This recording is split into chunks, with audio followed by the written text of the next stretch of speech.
those of you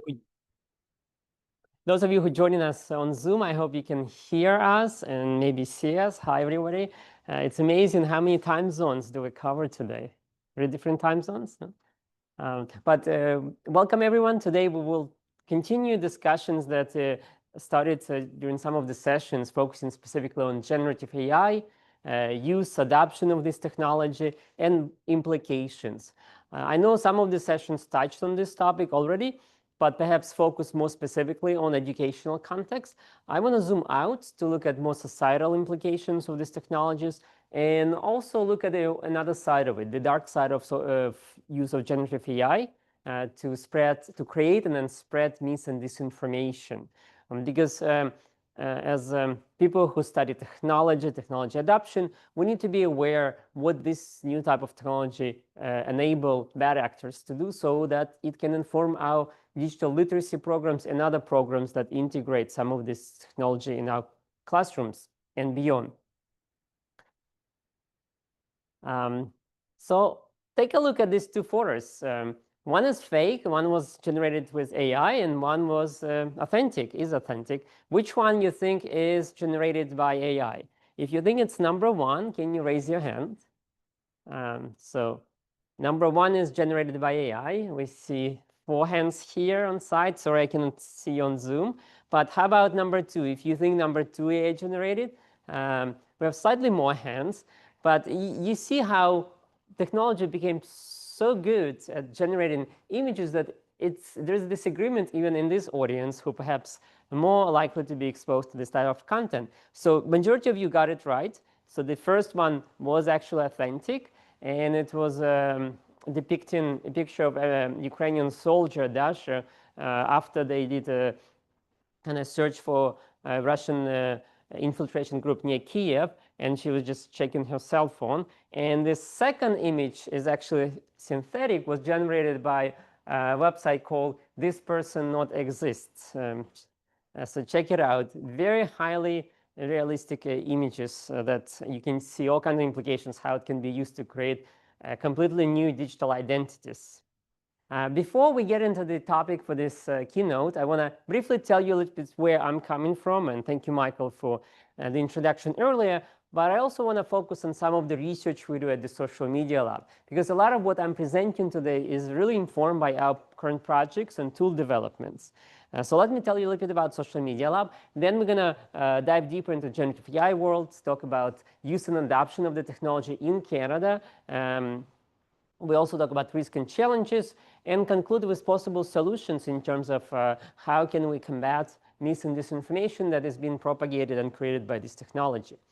So Social Media Lab, we're interdisciplinary research center. Even though we've housed at the Petrovic School of Management, we collaborate with colleagues and students across different disciplines, from computer science to psychology, communications, and other disciplines. The project wide and vary as well. We actually started looking at 2010, I think our first project was on how academics use social media.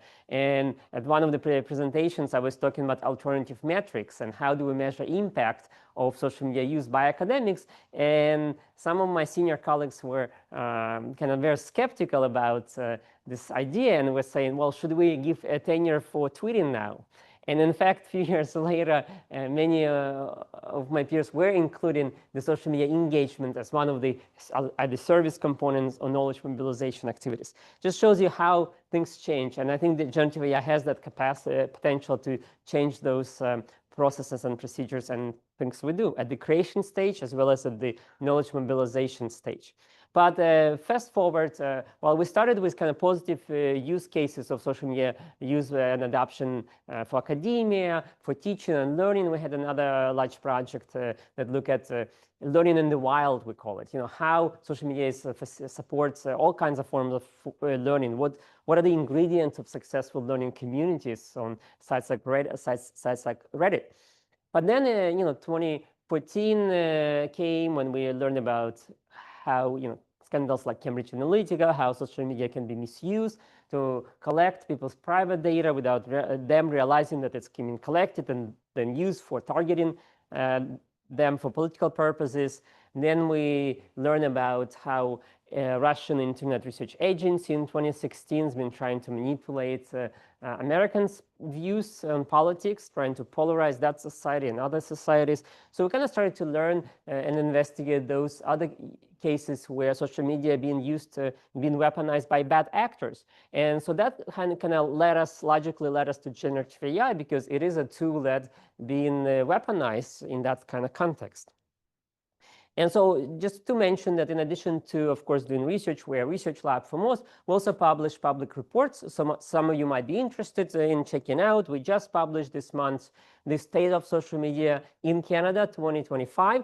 We're going to look at what Canadians use in terms of social media platforms. And you can see that this chart shows you top 10 most popular sites in Canada, social media platforms. Facebook is still #1, but the usage is kind of stagnated. While you might not be on Facebook, it's still alive and kicking. So there's 82% of Canadians that they have an account. Of course, the daily usage is lower than that, but this gives you an idea that these platforms are still there, dominate the communication information environment, and we have to consider them. The biggest jump in terms of number of accounts we see in Canada was for YouTube, #2 here, and Instagram. So it really tells you a picture of idea of that visual social media, visual communication is really leading the way how users engage with each other. X, not surprisingly, went down in terms of number of users. LinkedIn jump in terms of adoption is possible because after pandemic, people were more engaged in the networking for professional purposes. But also I'm hearing how LinkedIn is becoming a place maybe some groups tend to organize and hang out there. So that's interesting to explore further. Down the list, you have things like Pinterest, Snapchat. Those are more stable platforms. They are more of a niche platforms. They're still around and still have active user base. TikTok is kind of gaining rapid popularity. It's at 35% of adoption in Canada amongst general population. But despite these rapid jumps, you can see like every 2 years when we survey Canadians, it's like jump by 10%.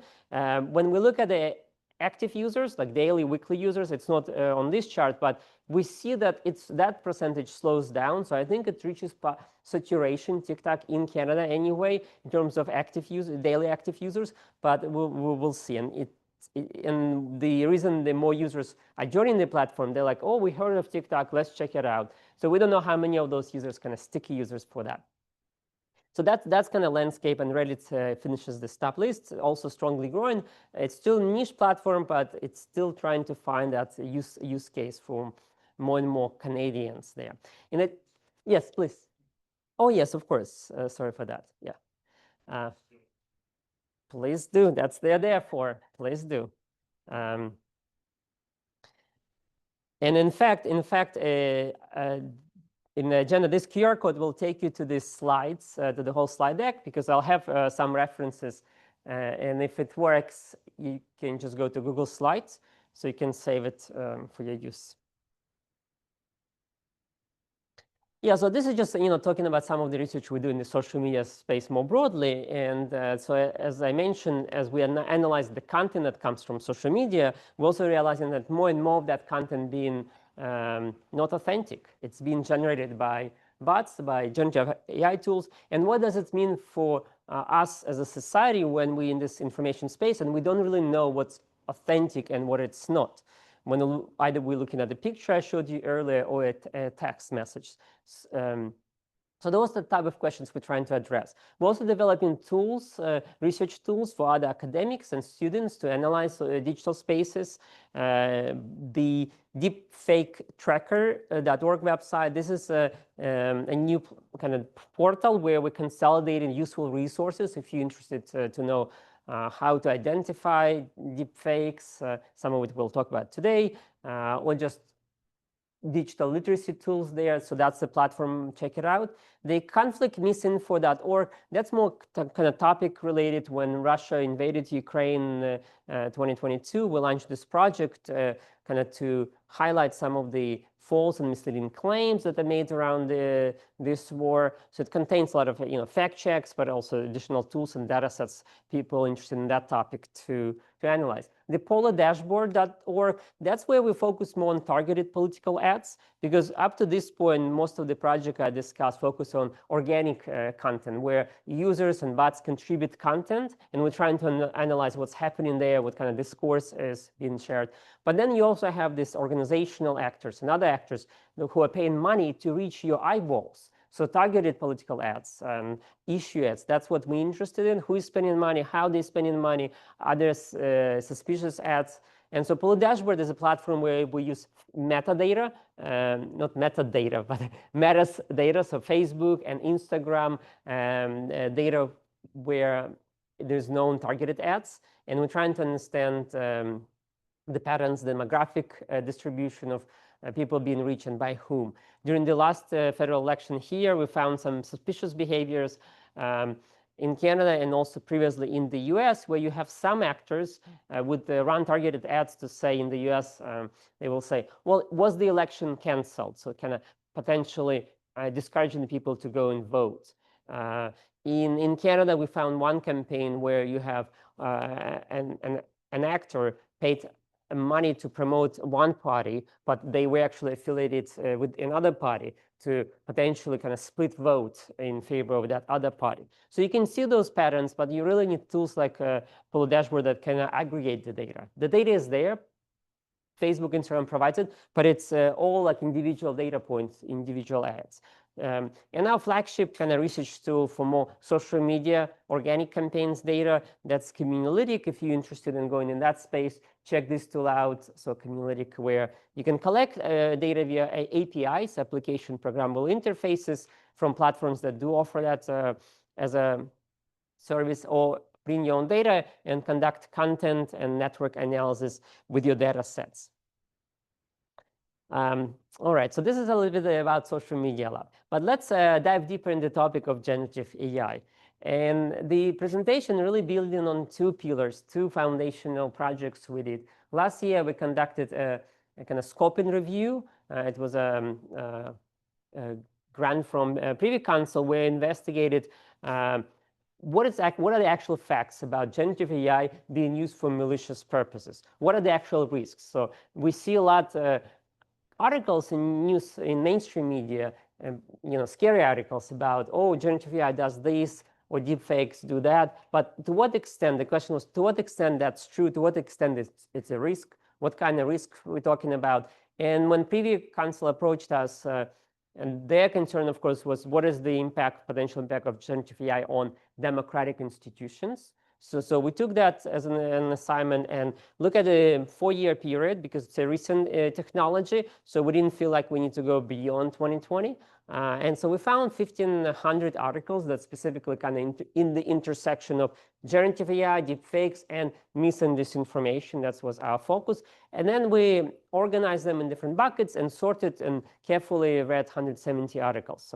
So that's kind of informing today's presentation. In addition to looking what's out in the literature, and gray literature including, we also ask Canadians about their attitudes and perceptions, as well as adoption rates of generative AI. So this is a new report that we just released based on the national survey of 1,500 Canadians that we surveyed back in March. So it's quite a recent one.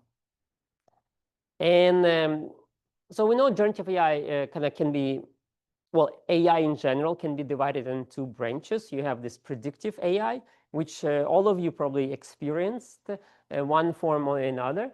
And there's a generative AI that kind of mimic what humans kind of creation process, either it's text, images, or videos. And depending on what those tools generate, we can call it either unimodal or multimodal. So unimodal models generates just one type of output. So text to text or text to images. Text to text would be unimodal. But then when we trying to mix and match different type of inputs and outputs, then we refer to them as multimodal. So text to image, you prompt something, image appears. So it's a multimodal environment. Text to audio is the same way. So then we also can look at the emergence, like evolution of these models. So while most of us maybe have heard of it 2020, end of 2022, when ChatGPT started making noise, 2023 maybe. Um, if you look at this evolution tree for text-based models, at least, you can see they go back as far as 2018. There are some language models that were actually used for natural language processing. So the technology has been around. It just it wasn't at the level that would be applicable to lots of different domains, or not at the level to impress us, as I said. But then rapidly something happened. New ways to train data sets appeared, new ways to produce outputs emerged 2020, 22, and you can see the models started branching out. So you would get one foundational model, and then other people will train it and improve upon that. And so I think a lot of it was because the models were shared publicly. At least most of them are not open source in the way we understand them as open source, but they would be open weight models where I train based on my data sets. I shared the weights that other people can then incorporate perhaps in their own models. And so you have this innovation happening quite rapidly. And so this the Google search trend chart really shows you how just the word deepfake, if you just track deepfake, it's really the popularity jumped rapidly, starting from the first use of this word deepfake in 2017 in December, when it was used by Reddit group, one of the Reddit groups, meaning it was combination of deep learning, referring to machine learning techniques to create fake likeness of others. So it's really, that was the original use case. December 2017, deep learning plus fake became deep fakes. And it was really often used initially with the approach of swapping faces. So you have one video, Tom Cruise, let's say, and you put in your face on his body or vice versa. But over the years, you can see in this table, the techniques emerge. So by the deep fakes, we can mean entire face synthesis, like a new person being generated. This face swap, that's more common approach. The puppet mastering, where you just have a picture of somebody and you create a model that can actually make them move in a way you want them to move. Lip syncing, so essentially useful when you're trying to use an existing video track, but you want somebody say something you want them to say. So you really need to change their facial expression and lips to move with your own audio. And of course, more recent, text to video models becoming more popular. So overall, when I refer to when I say deep fakes, I will mean by any synthetic content. It could be image generation, text generation, video generation, that generated by AI, and often with the idea to deceive. Because deepfake, sometimes people use it as to mean like anything AI generated. But the main nuance here is that it's generated and it has potential or being used to deceive somebody. So for potentially harmful, might have harmful impact. So that's what we care about. Well, despite the concerns, many organizations jump on this trend, the generative AI, as many industries do. Remember big data trend. Many organizations adopted the big data concept. But so similar trends are happening here with generative AI.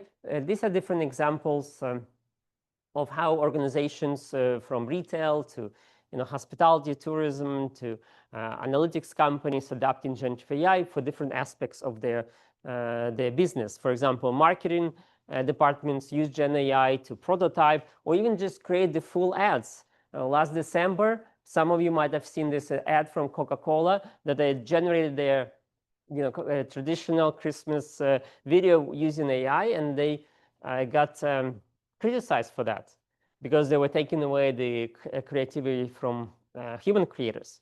We also see examples how generative AI being used for entertainment purposes. So a lot of celebrity impersonators, like this example here, Tom Cruise impersonators. So sometimes just for fun. So that's fine. We also see how many organizations adopting conversational AI to run their customer service, whether we like it or not. It's quite pervasive nowadays. And even government institutions like this Ministry of Foreign Affairs in Ukraine. So I like the title. They appointed AI-generated spokesperson. So essentially, you have the avatar who will read some of the press releases from the agency. So you can see there's a wide variety of use cases, novel, interesting, potentially useful, sometimes controversial. But that's the organizations. Organizations often trying to follow the trends. We also care about what people say. Do they adapt for their day-to-day activities? So that's how we came to conducting this national survey, asking Canadians, have you used generative AI tools? For what purposes? What do you think? And so 2/3, so 66% of Canadians, surprisingly, said they tried, at least to some extent, one of the generative AI tools. And that was, we conducted survey in March. So nowadays, it's probably, if you can repeat this question, that percentage will be high because, as we know, the tools are now being integrated in many of our day-to-day operations. Michael, I think you referred to, it's in your office nowadays. So I think whether we want it or not, we will be exposed to them. But then, are we using it for leisure, work, or study? So that's another kind of question. And we also ask how frequently you are using it for these different activities. And so not surprisingly, the most popular or the activity where generative AI most often used would be for leisure, for enjoyment, entertainment. So 1/3 of Canadians said they use it either daily or weekly. So 1/3 of Canadians use it already. So that could be like a benchmark to follow. And it goes down a little bit when we ask for how about for work, 28%, how about for study, 24%. So about a quarter of Canadians use it for study, which is kind of expected because if the people understood study as more kind of for degree or certification purposes, it narrows down the age groups that usually engage in this type of activities. And we can confirm it by looking at the same percentages by demographic groups. So when we look at the study and the age group between 18 to 24, we see for that group among the users of the generative AI, 91% majority use it to study. But then when we move up the age bracket, 25 to 34, majority of them, of users, use it for work. So there could be that connection between how we're introduced to technology at school and classrooms, and then we adopt it, we bring that technology to work environment. But we also saw how organizations trying to adopt that technology as well, so it could be both. What it was really interesting for me that for leisure, actually, it touches all demographic groups because usually with new technology, we would expect, like with social media, there's often would be distribution such that younger audience use social media, and then it drops down as we get older, like no need or just too hard to learn, and so on and so forth. Here, among generative AI users, you can see very strong use for leisure across demographic groups. So that's something unique that we notice relative to previous technologies adoption trends. Yeah, and most of them use it, for text chatbots. So fewer and fewer people use it for other things like creating images, creating audio or video generations. So it could be maybe there's no use case for that for day-to-day activities, or it could be that technology is not at that point that you just click and get your perfect image. I myself find it difficult to generate very attractive, appealing images myself, not to mention the videos. It's just technology. The tools are not there to do it in a more kind of naturalistic way. And now we also ask, do you know how to use them? Because people can be adapting it, but if they misusing it, that's another concern. And for this group, it would be important signal that we need to double down on digital literacy that use these tools. So when we ask the question, to what extent do you agree with several statements here? And one of the statement one was, I understand how to effectively use generative AI. And so you can see I highlighted when people said somewhat agree or strongly agree, only 38% of respondents said they understand how to effectively use it. So that's less than half. So it's a very small percentage. Really emphasizes the need for us not to assume people know how to do prompt engineering or how to evaluate the content they receive from generative AIs. We have to teach them that. And more concerning, when we ask, are you concerned of the potential for generative AI to influence future elections. You have more than half, 67% majority of Canadians concerned, and you see why. And in fact, the third statement here, they also no longer trust political news that comes online because they're afraid it's manipulated. So now we're getting into this age of, I don't know if it's real or not. So how can we have a meaningful conversations if there's what we're discussing, we don't know whether it's real or not. So that's a huge concern. Another concern we had, okay, people interacting with these conversational AIs, even when you Google something nowadays, it will give you an answer using generative AI. So how do we know it's correct? Most of the people won't even think twice, they just adopt that answer. And I remember a time when we said, don't cite Wikipedia. I'm looking at Anne. And so the library community, I remember that time, do not cite Wikipedia. It's not a credible source. Nowadays, it's kind of, okay, that's fine. But the same problem exists where you have conversational AI, probably even worse, suggesting an answer, not citing any sources, and people just adopting that. And then we dive deeper here to ask, well, are you planning to use ChatGPT to get information about elections and politics? That's what we were most interested in. But of course, you can change the question to replace with other types of information. But what we found interesting that when you split the answers based on political orientation, whether the right-leaning and far-right individuals were more likely to use conversational AI to get information about politics. So it's still not the majority, but it's, look, 34% of those who are leaning or extremely right said they will likely use ChatGPT type of tools to get information about politics, versus those who at the center and left-leaning, the percentages is 22 to 23. So it is statistically significant, and I'm sure we can think about other kind of characteristics, individual characteristics that may differentiate people who less or more susceptible to being exposed to mis and disinformation that might be coming from this type of conversational AI. And yes, some of it can be just hallucinating. Conversational AI hallucinate, produce information that looks real, but it's not. But another reason of concern could be that a bad actor develop a conversational AI trained in a way that actually produces a certain kind of narratives that they wanted to propagate that are not truthful. But right now, there's no ability for us to audit the models, the conversational AIs use, that they tend to produce responses. And quite often, they don't even able to cite you sources. So that's another concern that let's keep in mind, and we'll get back to those concerns and potential solutions as we discuss in the recommendations at the end of this presentation. So this was the survey. This is what people told us. Now we're going back to the literature to say what exactly facilitates generative AI ability to spread, to create and spread misinformation. What properties that helps this technology to do such a thing? And so it boils down to four things. It reduces the cost of producing this information. So somebody creates a simple script that can just create a lot of responses that can be pushed to social media platforms that looks like a real person. So that's just the cost reduction versus before it was like humans, you have to hire people and actually propagate certain narratives. And so as a result, because the cost going down, it just increased the volume of mis and disinformation. So it can drown out the credible sources in a way in this competition of quote unquote ideas on social media.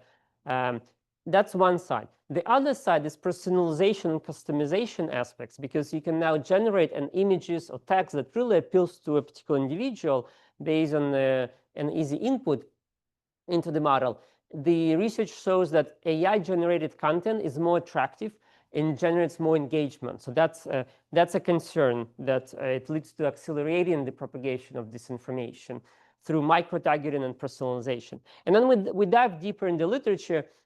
We see examples like for text generation, was the use case, the actual use case, there was a huge increase in this misinformation websites, the websites that pretend to be news websites, but they automatically generated. And now with the technology, it can be quite much easier to be created. We also learned that using Gen AI, the type of content they produce it's very good for search engine optimization. So the discoverability, so the essentially search engines will recommend, more likely to recommend the content from those misinformation websites than maybe from one of our boring academic blogs, because we're not using the proper keywords. With images, same idea about how generative AI helps to increase the production, reduces the cost. So one interesting stats we found that the amount of photographs, so 15 billion images or photographs, 15 billion, so keep that number in mind. It took humanity 150 years or so to create 15 billion images. Now, it only took Gen AI technology 1 year to generate the same amount. So 150 for humans and 1 year for Gen AI. And that probably will actually be much higher nowadays. And then up to 22%, again, the AI-generated images tend to be more attractive. They generate more engagement. Maybe because they are more realistic, more attractive to humans. I don't know. But that's the researchers found. With the audio, we have a little bit less information about audios, but the numbers are going up. This is a bit dated now, the stats from 2023, where it found 500,000 voice audio deepfakes shared on social media. And examples we found of actual what happened. There was a UK election, one of the previous ones, and there was a deepfake, the audio one, that supposedly one of the candidates said something inappropriate. And even though it was fact-checked on social media, it still got 15 million views. And sometimes the purpose of this type of deepfakes is not necessarily to convince you 100% that that politician said that, something inappropriate. It's to create this uncertainty. Maybe he did, maybe he didn't. So I was sure. So, but if you create an uncertainty, then the people's attitudes may change still. So then because you don't know what's true or not. And same with video. So even though the video generation is not at the level that any of us can just type a couple keywords and have useful video, it's still going up. The bad actors, of course, taking advantage of the technology, and it's a whole range of shallow fakes, what we call them, shallow fakes when it's not necessarily generated from scratch. It maybe slow down the video or do the crop in a certain way that misrepresent events and individuals, to more kind of deep fakes that's really deep fakes.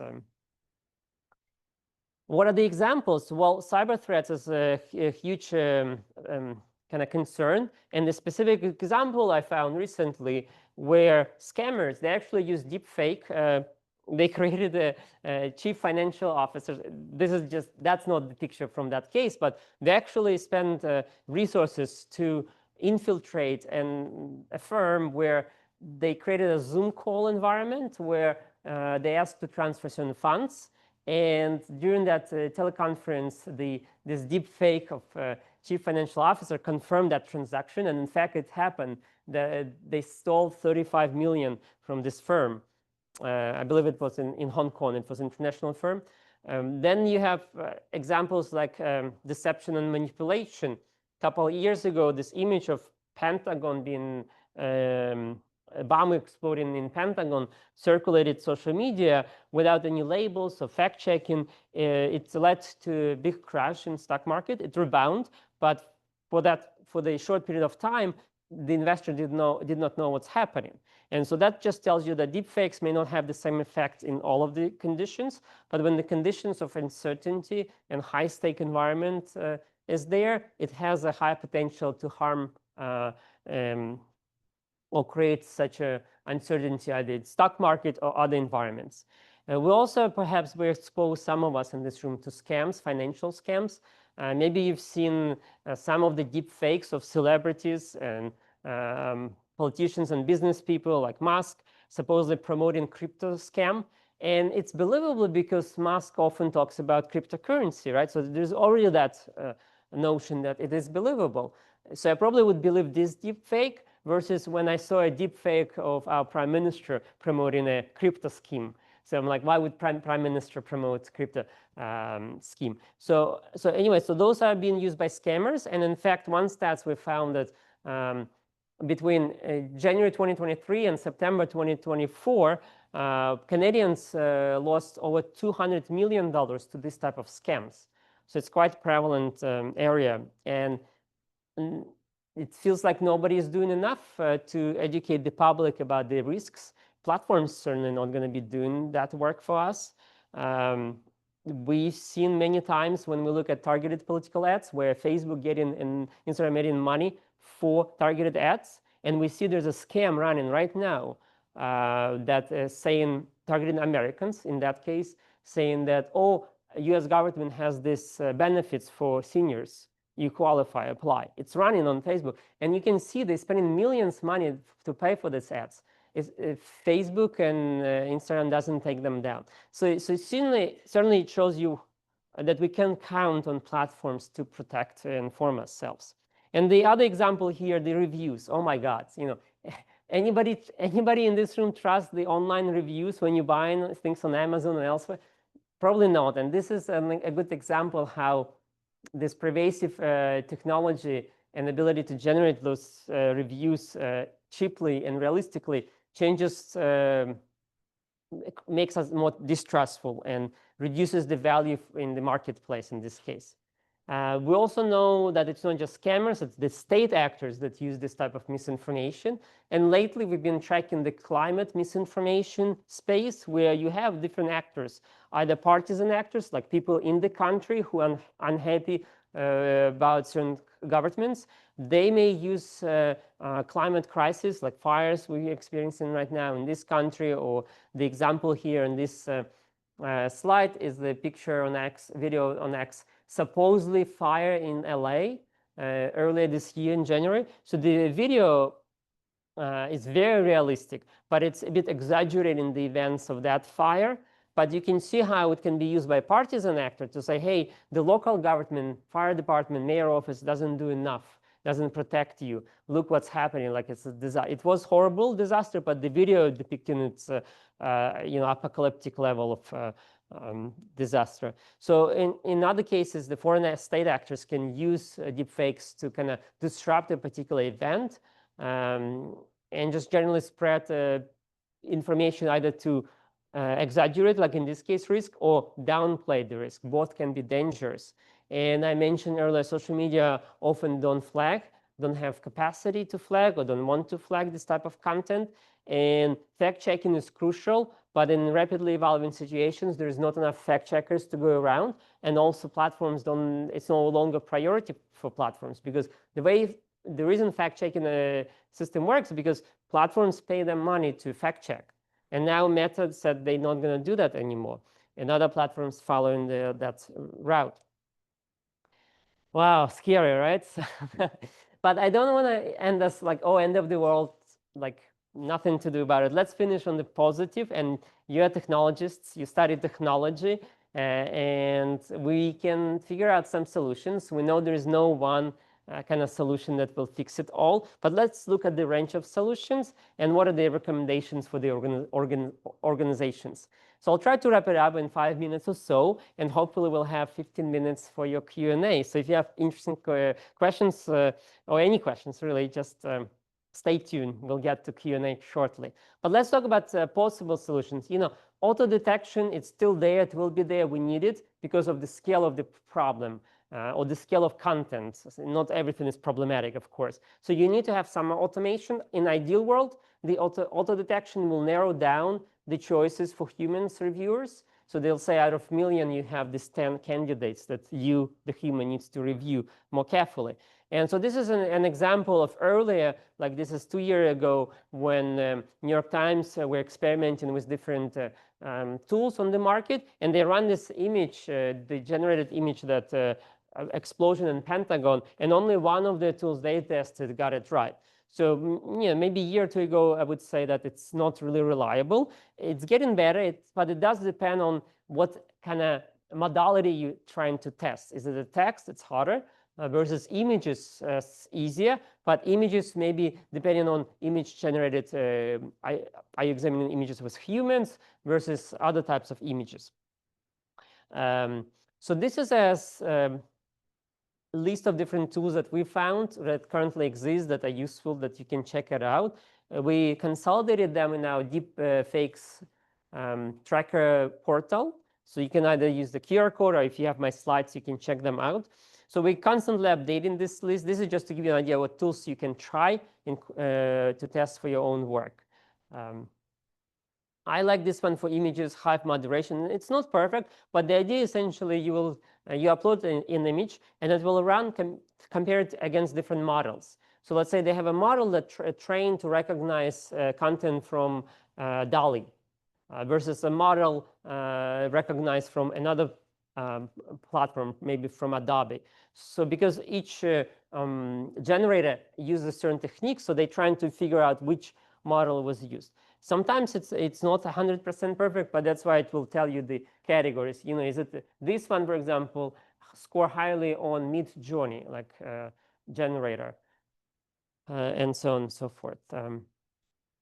Now, since automation is helpful but not 100%, we understand that. Can we kind of train humans to facilitate that type of detection? And it varies based on the content, based on the task. But the general sense that if you give a little bit more training to humans, they get better at it.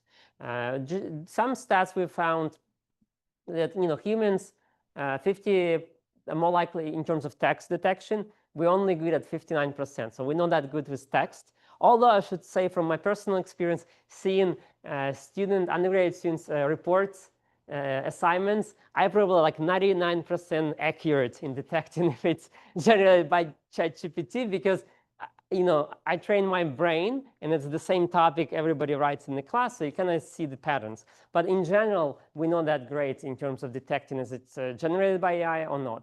The images were slightly better, but these are all numbers without us getting extra training.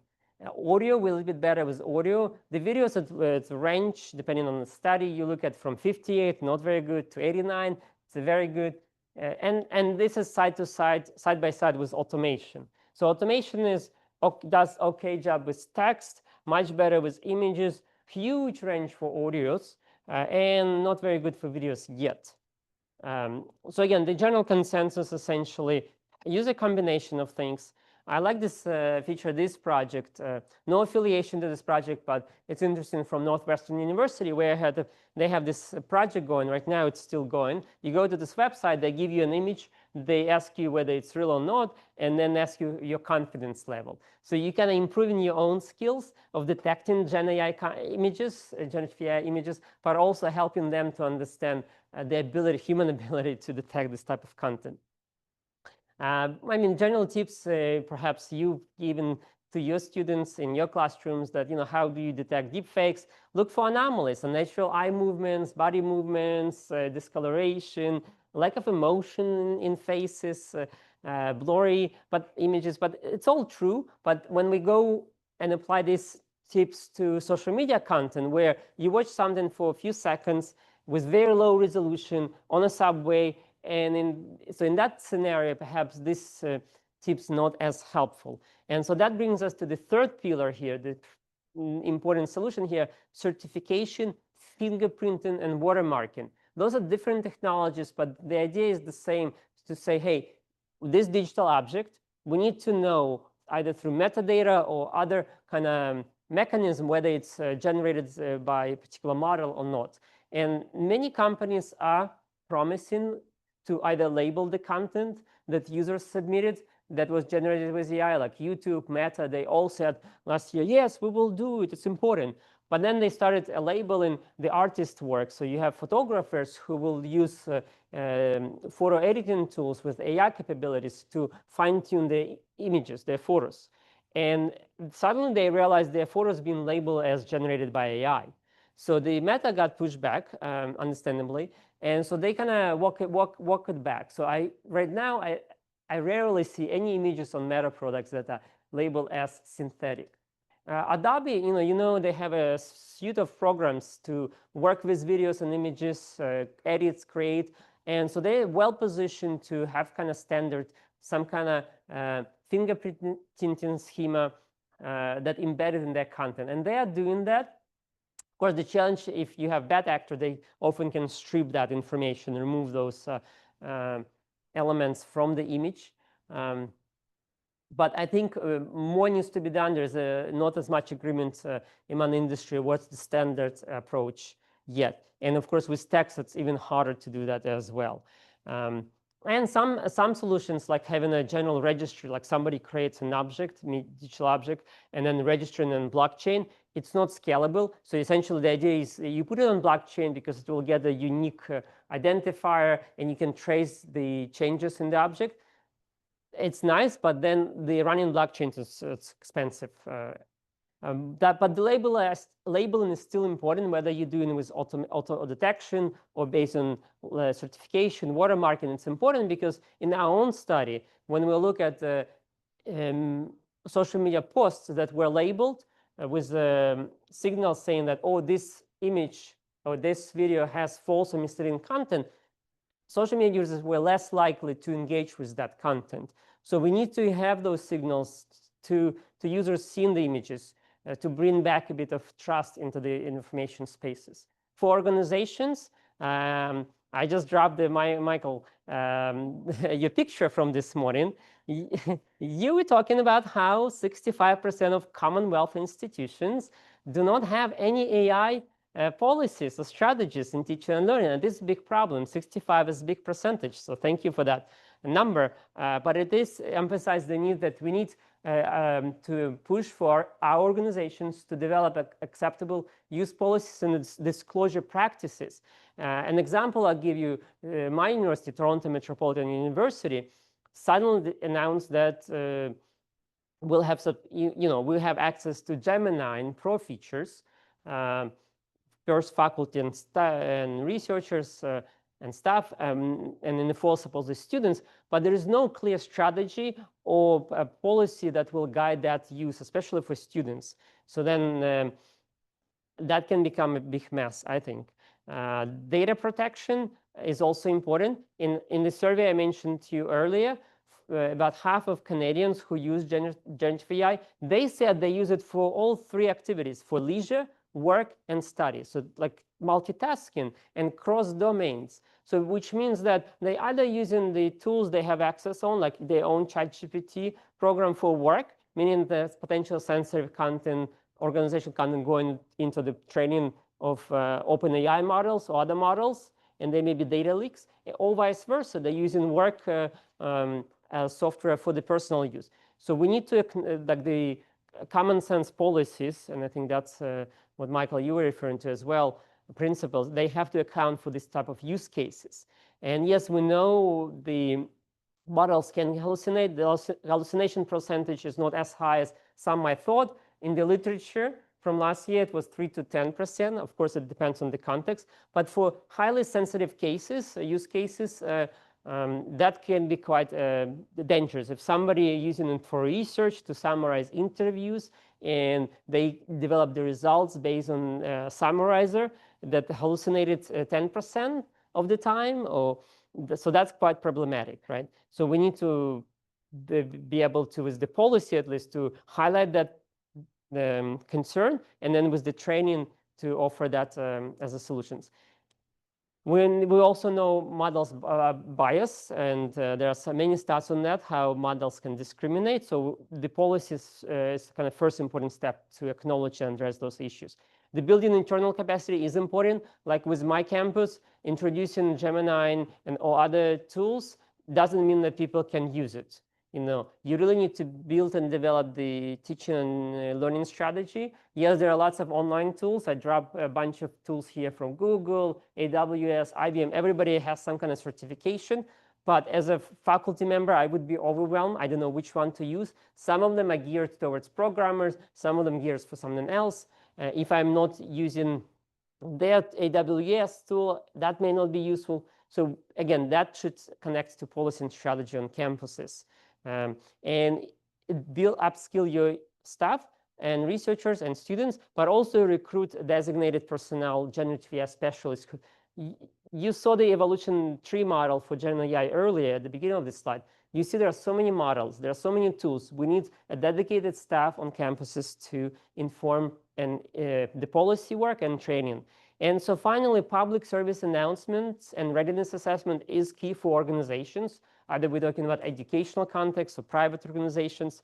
And in our own survey, I mentioned earlier, 38%, only 38% of Canadians feel they're confident to use Gen AI effectively, and they are keeping up to date with development. That's a very small percentage.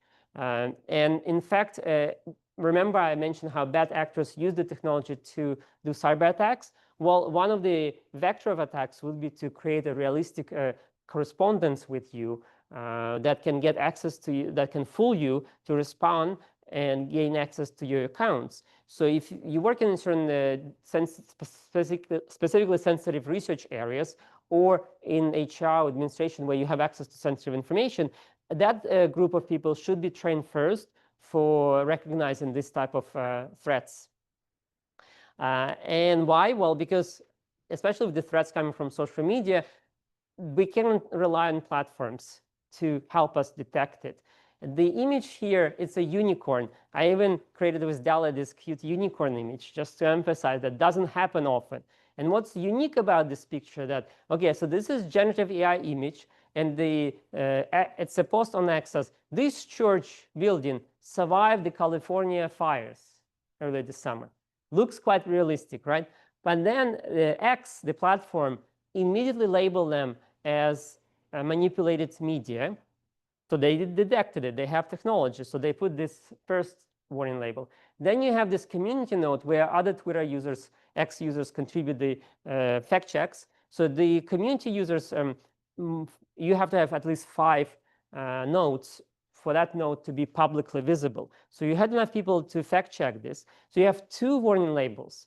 But this is a unicorn. It's almost never happened. I was so shocked to see that you have 2 warning labels on one Gen AI image on X. So because it's a unicorn, we really need to rely on ourselves. And as organizations, we need to develop those capacities. We need to run public service announcements and readiness assessments. I'll leave it at that. And again, this is a deepfakes tracker portal where kind of aggregates all the resources I mentioned today. So thank you. Thank you for being here. I hope you find something useful, and I look forward to your questions. Thank you.